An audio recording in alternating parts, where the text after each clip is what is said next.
Kebon Baru, Tebet, Jakarta Selatan, sebuah permukiman padat yang telah menjadi saksi bisu pasang surutnya Kali Ciliwung.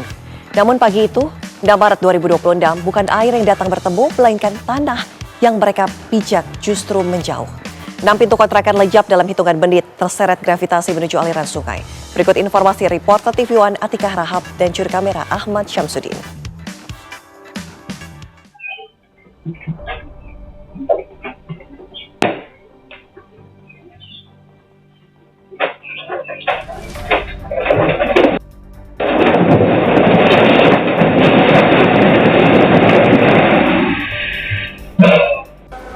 Sudah 8 kali terjadi dan kali ini ada 6 pintu kontrakan yang harus rata dengan tanah.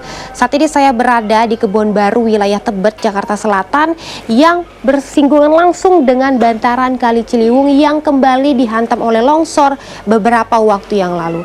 Meski tak ada korban jiwa, tapi kejadian yang berulang ini masih menyisakan trauma bagi warga.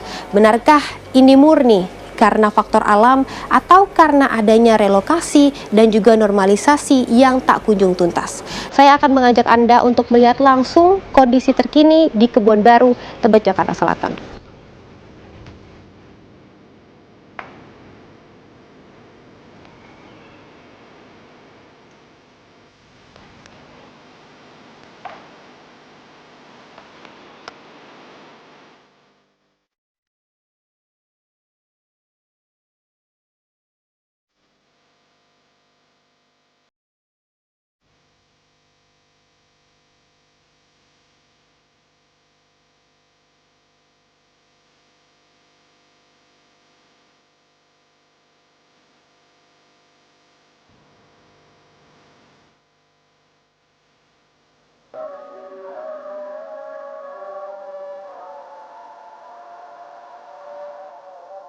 Pemirsa, bisa dilihat di tempat saya saat ini sisa-sisa bangunan masih menggantung di bibir kali. Saya pun tidak berani berdiri karena di sini memang puing-puing masih belum dibersihkan. Kemudian kalaupun saya berdiri, di sebelah kiri saya ini langsung bantaran Kali Ciliwung. Kondisi tanah yang sangat labil, terlebih lagi beban bangunan yang cukup menumpuk di atas tanah yang terjadi longsor beberapa waktu yang lalu. Ada total 6 kontrakan yang hancur dan saat ini masih terus dilakukan sterilisasi oleh petugas suku dinas Jakarta Selatan dan mengakibatkan akses jalan yang terputus yang menghubungkan antara RT 6 dengan RT 4 di Kebon Baru, Tebet, Jakarta Selatan ini yang menyebabkan mobilitas warga terganggu. Sebenarnya kawasan ini masuk ke dalam peta normalisasi bantaran Kali Ciliwung, yang mana pemerintah Provinsi DKI Jakarta rencananya ingin membuat kawasan ini sebagai bagian dari sodetan atau penguatan tanggul.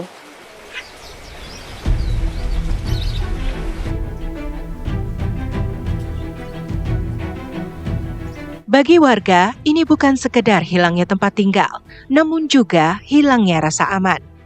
Irma, Ketua RT 06 Kebon Baru, kini harus berkejaran dengan waktu, mendata warganya sebelum longsor susulan datang kembali. Obrolan udah ada sih Mbak sebenarnya sama pihak camat juga sudah ada obrolan kita, itu akan dikumpulkan. Kita sudah mendata warga-warga yang memang tinggal di bantaran kali, terutama untuk yang dataran tinggi yang rawan banget longsor. Nah, rencananya untuk pemanggilan atau undang dari kelurahan itu kita belum tahu kapan. Itu juga akan diobrolkan sama pihak kelurahan baiknya bagaimana atau solusi dari pihak kelurahan itu seperti apa. Kalau dari sekarang sih kita sudah menghimbau untuk warga yang tinggal di bantaran kali untuk berhati-hati Pak, Mbak. Agar takutnya kalau musim hujan atau curah hujan sedang tinggi begini, takutnya terjadi longsoran susulan-susulan karena ini kan banget tebing ya. Nah, itu yang kemarin rumah ambles 1 itu ya benar-benar udah hilang sama sekali berikut tanah-tanahnya kayak gitu. Cuma kita tunggu aja.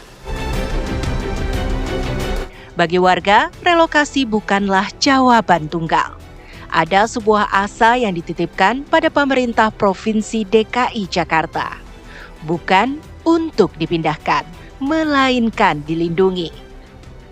Mereka berharap normalisasi tidak selalu berarti pengosongan lahan, melainkan penguatan fisik melalui pembangunan turap atau dinding penahan tanah yang kokoh di sepanjang tebing kali.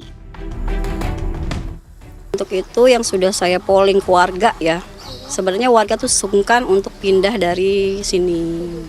Kalau bisa sih diperbaiki oleh pemerintah, misalnya dengan pengadaan set pile ya, untuk dipercepat biar ada penguatan dari pinggir kali sungai untuk rumah-rumah yang ada di pinggir kali ini gitu. Jadi nggak langsung longsor brek gitu ya gitu.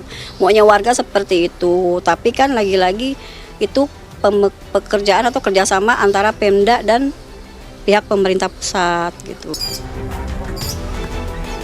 Meski bayang-bayang longsor susulan terus mengintai, ikatan emosional dan urat nadi ekonomi membuat warga enggan melangkah pergi. Solusi jalan tengah pun mulai digaungkan. Ya, kalau kita sih namanya sudah terbiasa di tempat seperti ini Kak ya. Jadi kalau bisa sih bantuan aja gitu, bantuan buat perbaikan, relokasi. Ya kalau bisa biar agak sedikit jauh dari ini aja sih, longsor lagi biar lebih kuat gitu aja sih paling sih. Ya paling itu sih bisa dirundingin lagi sih gitu sih. Ya kalau kita sih siap-siap aja, cuma kan nggak cuma kita doang, banyak warga yang lainnya gitu. Kalau itu sih kita kurang tahu gitu. Sementara itu, Gubernur DKI Jakarta Pramono Anung memastikan longsor yang terjadi di bantaran Kali Ciliwung tidak berkaitan dengan proyek normalisasi sungai yang tengah disiapkan pemerintah. Orang nomor 1 di DKI itu juga menegaskan Pemprov tidak akan tinggal diam terhadap warga yang terdampak longsor. Jadi yang kejadian kemarin itu longsoran terjadi bukan karena normalisasi Ciliwung. Itu adalah tempat yang memang nantinya akan dinormalisasi. Jadi belum dilakukan pembebasan, masih dilakukan perhitungan. Nah untuk warga yang seperti ini sekali lagi di Jakarta ini tentunya pemerintah DKI Jakarta akan turun tangan untuk itu. Kini, langkah darurat sedang dilakukan Suku Dinas Sumber Daya Air SDA Jakarta Selatan dengan memasang cerucuk kayu dolken di bantaran Kali Ciliwung. Langkah ini diambil untuk memperkuat struktur tanah dan mencegah longsor susulan.